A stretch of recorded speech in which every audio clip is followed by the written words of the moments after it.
Madurai special பால் பன். இது செய்கிறது ரொம்ப ரொம்ப ஈஸி. ஒரு 3லேருந்து ஒரு 4 பொருள் இருந்தால் போதும். ரொம்ப ஈஸியாக செஞ்சிடலாம். உள்ளர நல்ல ஜூஸியாக எந்த அளவுக்கு சாஃப்டாக இருக்குது பாருங்கள் இந்த பால் பன். 80s 90s கிட்ஸுக்கு இதை மறக்கவே முடியாது. எல்லாரும் விரும்பி விரும்பி ஸ்கூல் படிக்கும்போது வாங்கி சாப்பிட்ருப்போம். கண்டிப்பாக ட்ரை பண்ணுங்கள். ரொம்ப ஈஸி தான். இப்போ இது செய்யறதுக்கு 1/2 கப் அளவுக்கு புளிப்பு இல்லாத தயிராக எடுத்திருக்கேன். இது கூடவே 4 டேபிள் ஸ்பூன் அளவுக்கு சர்க்கரை சேர்த்துக்கிறேன். இப்போ ஒரு 1/2 ஸ்பூன் அளவுக்கு ஆப்ப சோடா சேர்த்துக்கிறேன். கண்டிப்பாக ஆப்ப சோடா சேர்த்துனா தான் நல்ல சாஃப்ட்னஸ் கிடைக்கும். இப்போ பாருங்கள், ஒரு விஸ்கு வச்சு இது போல் நல்லா மிக்ஸ் பண்ணிக்கணும்.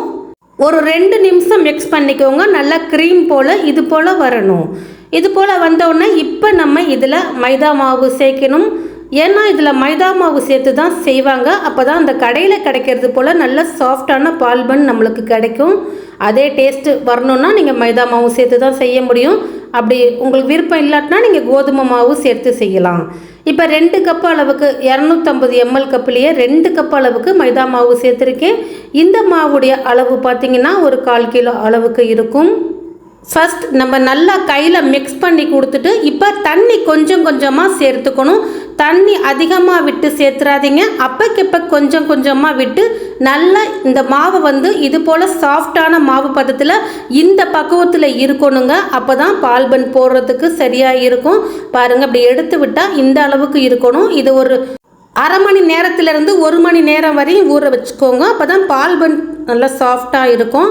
இப்போ 1 மணி நேரம் நான் ஊற வச்சுருக்கேன். இப்போ ஒரு 2 ஸ்பூன் அளவுக்கு நெய் சேர்த்துக்கிறேன். நெய் சேர்த்துட்டு லைட்டாக மிக்ஸ் பண்ணிவிட்டு மாவு தயாராக இருக்குது. நம்ம செய்ய ஆரம்பிக்கலாம். பாருங்கள், இந்த அளவுக்கு மாவுடைய பக்குவம் இருக்கணும். அதுக்கு முன்னாடி நம்ம ஜீரா காய்ச்சிக்கலாம். இப்போ நான் மைதா மாவு எடுத்த கப்புலேயே 1/2 கப் அளவுக்கு சர்க்கரை சேர்த்துக்கிறேன். சேர்த்துட்டு அதே கப்பில் 1 கப் தண்ணி சேர்த்துட்டு இது நல்லா கொதித்து சர்க்கரை நல்லா கரைஞ்சி வரட்டும். இது ஒரு 1/2 கம்பி பதம் வரணுங்க. 1 கம்பி பதம் விட தேவையில்லை. 1/2 கம்பி பதம் வந்தால் சரியாக இருக்கும். ஸ்டவ் ஆஃப் பண்ணிட்டு நம்ம இதை எடுத்து வச்சிடலாம். இப்போ எனக்கு 1/2 கம்பி பதம் வந்துருச்சு. 1 கம்பி பதம் வர விட்டுறாதீங்க. இப்போ இதை எடுத்து வச்சுட்டு ஒரு கடாயில், ஒரு இரும்பு கடாயில் எண்ணெய் ஊற்றி வச்சுருக்கேன். இப்போ நம்ம மிக்ஸ் பண்ணி வச்சுருக்க மாவை இது போல் கையில் எடுத்து சேர்த்துக்கிறேன். கண்டிப்பாக கையில் தான் எடுத்து சேர்க்கணும். அப்போ தான் நம்மளுக்கு நல்லா புசு புசுன்னு நல்லா பெரிய பெரிய பால் பன்னாக வரும். இப்போ பாருங்கள், நான் ஓரளவுக்கு மாவு எடுத்து சேர்த்துருக்கேன். ரொம்ப அதிகமாகவும் சேர்த்துறாதீங்க, ரொம்ப கம்மியாகவும் சேர்க்காதீங்க. கொஞ்சம் பெரிய பால் பன்னாக இருந்தால் பார்க்க நல்லாயிருக்கும். ஸ்வீட் கடையில் வாங்கி சாப்பிட்றது போல். உங்களுக்கு இந்த அளவு பெருசாக போட விருப்பம் இல்லாட்டினா சின்ன சின்னதாக கூட நீங்கள் கொஞ்சம் கொஞ்சமாக மாவு எடுத்து சேர்த்து சின்ன சின்ன ஒரு போண்டா போல் நீங்கள் செய்து எடுத்துக்கலாம். நான் கொஞ்சம் பெரிய சைஸாக ஸ்வீட் கடையில் கிடைக்கிறது போல் சேர்த்துருக்கேன். மாவை நல்லா ஒரு பக்கெட்டு வெந்தோன்னா அடுப்பை கண்டிப்பாக மீடியமாக வச்சுக்கோங்க. ஹையில் வச்சு செய்யாதீங்க, கரிஞ்சி போயிடும், உள்ளார வேகாது. இப்போ பாருங்கள், திரும்பியும் மாவு எடுத்து சேர்த்துட்டு நல்லா ஒரு பக்கெட்டு வெந்த உடனே மறுபக்கெட்டு திருப்பி கொடுத்துக்கிறேன். லைட்டாக கோல்டன் ப்ரௌன் கலர் அளவுக்கு வேகிற அளவுக்கு பார்த்துக்கோங்க. ரொம்ப அப்படியே கறியை விட்டுறாதீங்க, பார்க்குறதுக்கு நல்லா இருக்காது, டேஸ்ட்டும் நல்லா இருக்காது. இப்போ பாருங்கள், இந்த அளவுக்கு செவந்து வந்தோன்னே எடுத்துடுறேன். ரொம்ப சூப்பரான பால் பன் ரெடி ஆகிடுச்சு. இதே போல் எல்லாத்தையுமே செய்து எடுத்துட்டு நம்ம ரெடி பண்ணி வச்சுருக்க ஜீரா நல்லா சூடாகவே இருக்குது. இப்போ அதில் சேர்த்துக்கலாம்.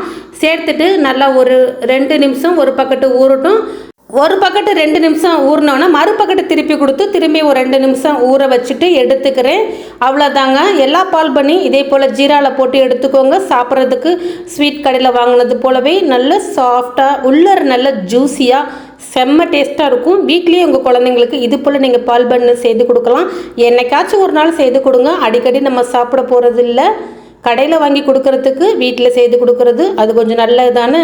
அதனால தான் நான் சொல்லியிருக்கிறேன். கண்டிப்பாக ட்ரை பண்ணி பாருங்கள். ரொம்பவே சூப்பராக இருந்துச்சு.